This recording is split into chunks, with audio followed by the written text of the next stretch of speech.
Hello, I'm Sue, and I donated my kidney to a stranger and then ultimately learned that I started an 18-person kidney chain. I started my kidney donation journey with hoping to donate to a friend's son who was in kidney failure. Unfortunately, I was not able to help him. He ultimately died from kidney failure. So when that happened, I was asked by the transplant center if I was willing to be a non-directed donor. And I decided yes. I had already gone through the process and I would be happy to help someone. So I ended up donating to a stranger.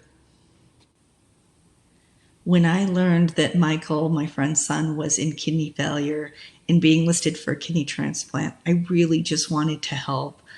I had a lot of concerns for him and his future. I also knew how hard it would be for his family. I'm a mom. I know how it would be if one of my children was ill like that and how it would affect all of us. So I really just hoped that I could help him. I ultimately decided to donate a kidney because one of the things I taught my kids as they were growing up is that it's not the things you have in life that are important, it's the things you do for other people. I was very lucky when I told my husband and my 7 kids that I was going to be a kidney donor, that I had hoped to be. They were all, very accepting. They asked questions, but none of them doubted my decision, which I really appreciated. They were all very supportive through the whole process. I think a lot of that may have been because I really educated myself beforehand and could answer their questions, number one. And number two, I was really just okay with my decision. And I think that they took a lot of how I acted about it, and they were more comfortable then. I will say I was really never ever scared about the process of donation or the actual surgery itself. I am a person that likes to learn about what I'm going to do or what's going to happen. So I read everything I could possibly find on kidney donation. And if you can believe it, I even pulled up a online video of a donor nephrectomy and I watched that. And so I was pretty comfortable about the process. I am okay with asking questions, which I did ask lots of questions in the beginning. And the transplant team was really good about answering all my questions. So I was always pretty comfortable about the actual surgery itself. And I think that was because I educated myself. The best moment after my surgery, number one, was my first drink of Coke. That's my little addiction issue. I like a little Coca-Cola once a day.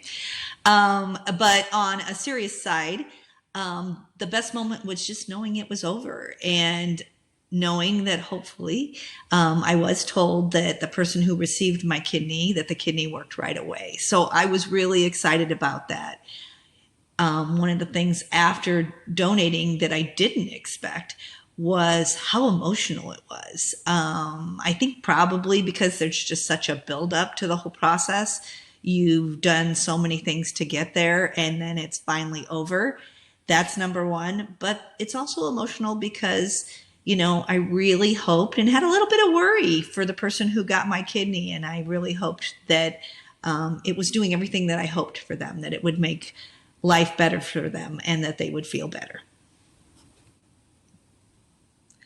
So I feel like my recovery was pretty good. I had a little bump in the road. I had my surgery on a Monday morning and felt pretty good at the hospital and went home on Wednesday.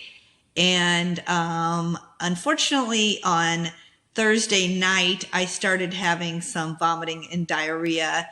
And it didn't take long and I was very dehydrated by the next morning and I ended up getting readmitted for fluids. I sat there that night when I was in the hospital and I hadn't slept the whole night before. And plus I was, just a few days post-op. So I was really exhausted, but I laid there in bed and your mind kind of races, and I thought, oh my goodness, did I just make the biggest mistake of my life? And boy, could I get my kidney back from that person? All those irrational things that kind of come into your head when you're exhausted and you're not feeling well. And I just kind of had to tell myself, you know what, stop. You know, this is going to be okay. I've got my fluids going. I was already feeling better soon after they started the fluids. And I kind of thought back and I thought, you know what? How I felt when I felt cruddy was how people in kidney failure feel all the time. And it really put things into perspective. So I kind of put my big girl pants on and decided that, you know what, I'm going to do okay. So that was just a little bump in the road. I spent 2 more nights in the hospital just to make sure. I really learned about how much water I was supposed to drink. Not that I was just supposed to drink water, how much water I really should be drinking post-op. So that's an important question that I think everybody should ask. But after that, really my biggest issue was probably just fatigue. I was fatigued, I would say, for a few months. I went on a trip to Washington, D.C. About 5 weeks after my surgery, which was something I did every year. I go to a convention. It's a really busy convention, and I was really busy. And after the first day, I remember going back to my hotel room and thinking, oh, you know what? I'm 5 weeks post-op, and I really never once thought today about, oh, I should slow down, or I should do this, or, I kind of feel this. Because, I think that was the first day that I was like, you know what? I really don't feel any different. So for me, that was my process. I went back to work about 5 weeks to 6 weeks after having my surgery. And I was able to do that. So I think other than my bump in the road and my readmission for dehydration, I think my recovery went pretty smooth. 5 years out now, I don't even know that I don't have an extra kidney. So my life really isn't any different. And I really appreciate all the things that my body could do for me. Through the donation process, I learned how lucky I am for myself and that my body could do such a thing for somebody else, and how lucky I am to be a healthy person. That's number one. But I also learned about so many other people that really care about each other and really want to be there for each other. I think generally people are good. People really want to do wonderful things for each other, from the healthcare professionals that have helped make the whole donation and transplant world happen for patients and for their families, to the donors and the recipients. One of the things that's important is, as a donor, my surgery was 1 day. I'm done. My life's going on. But the transplant recipients, they need to work every single day for the rest of their lives to keep that organ and to stay healthy. And that's a true hero, if you ask me, because they're doing that work. They're honoring the gift that was given to them. After donating a kidney, the biggest thing that's probably changed for me is I'm drinking water. I never drank water before I donated. I know that was probably bad for me, unfortunately, but I drink water every day. I know it's important for me. It's important to keep myself healthy, so that's good for me. I actually lost about 20 pounds after having my surgery. It was more of working to do that. It wasn't like it just fell off because I donated my kidney. It was really honoring my body and being happy about where I was physically and being thankful of the gift of health that I had for my body. So other than that, really, physically, I don't feel like there's much different for me. And I feel very lucky that way. When I agreed to be a non-directed donor, I knew that I was hopefully going to be able to help at least one person and their family. But I also knew that there was a possibility that I could be a part of a kidney chain. Well, I learned 4 months after my donation that I was the first person in an 18-person kidney chain. I was ecstatic. We actually all met at the transplant center, and it was really a really awesome day. So there were 9 donors and 9 recipients. I was the first person in the chain. I didn't have any connection to anybody that was receiving or donating an organ.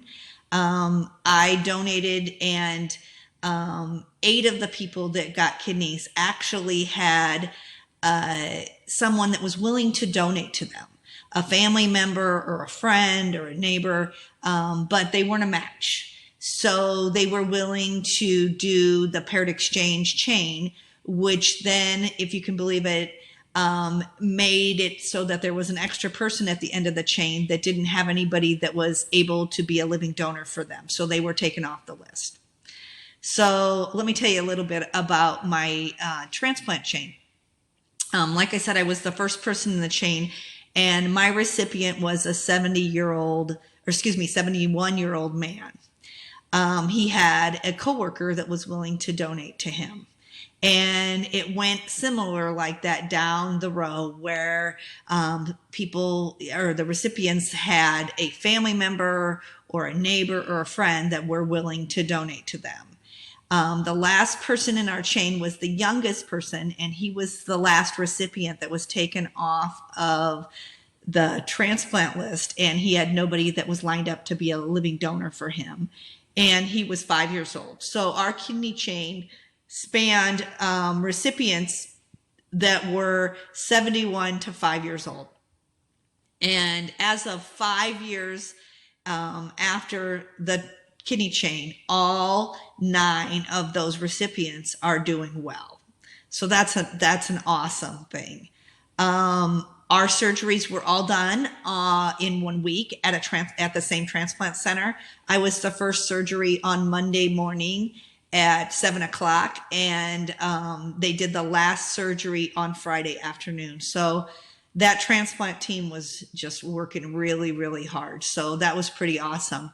The other interesting part of that is with that chain, there were actually 9 people taken off the list.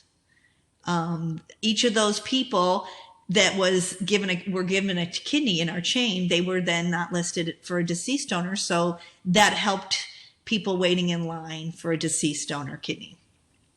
5 of the people in the kidney chain had not even started dialysis yet. They were all preemptive transplants. And 4 of the people on our kidney chain were hard to match patients. So it was quite an accomplishment. And that transplant team worked really, really hard. And I feel privileged and excited that I learned that I got to be the first person in the chain and got to be a part of it. So that was a pretty cool experience. 2 months after my donation surgery, I received a letter from my recipient, and I want to read a small part of it to you.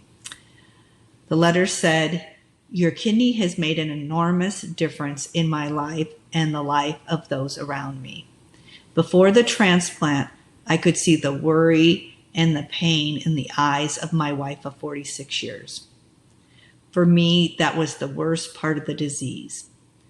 Now, when I look into her eyes, I see hope and joy and a future of possibilities."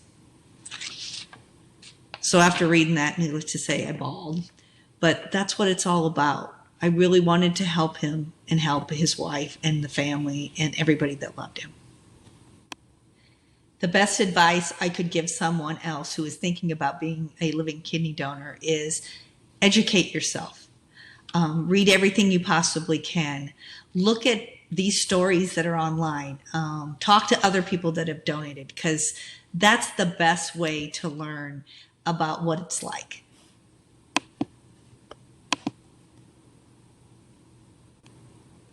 So I want to wrap things up by saying, if you're thinking about being a living donor, definitely look into it, like I said, ask lots of questions, see if you can do it. But if you can't, if for some reason it doesn't work out for you, please, please, please make sure and sign up on your driver's license to still be an organ or tissue donor. It could help so many people's lives.